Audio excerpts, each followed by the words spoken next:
রাষ্ট্রপতিকে স্মারকলিপি দিতে যাওয়া শিক্ষার্থীদের গণপদযাত্রা জিরো পয়েন্টে পৌঁছালে বাধা দিয়েছিল পুলিশ।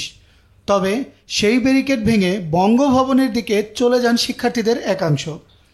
এবার বঙ্গবন্ধু এভিনিউতে তাদের আটকে দিয়েছিল পুলিশ।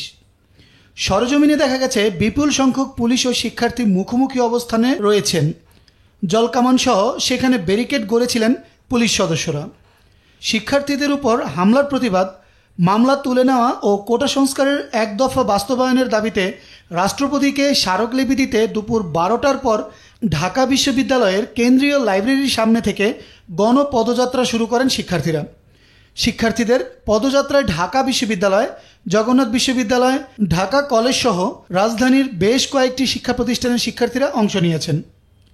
পদযাত্রা নিয়ে বের হলে শিক্ষা ভবন মোড়ে শিক্ষার্থীদের বাধা দেয় পুলিশ। শিক্ষার্থীরা পুলিশের বাধা পেরিয়ে সচিবালয় সড়কে প্রবেশ করেন।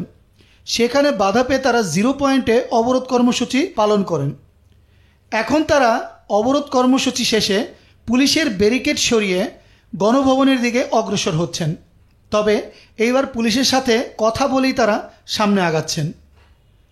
শিক্ষার্থীদের 10 জন প্রতিনিধি রাষ্ট্রপতি ভবনে যাবেন বলে জানান তারা।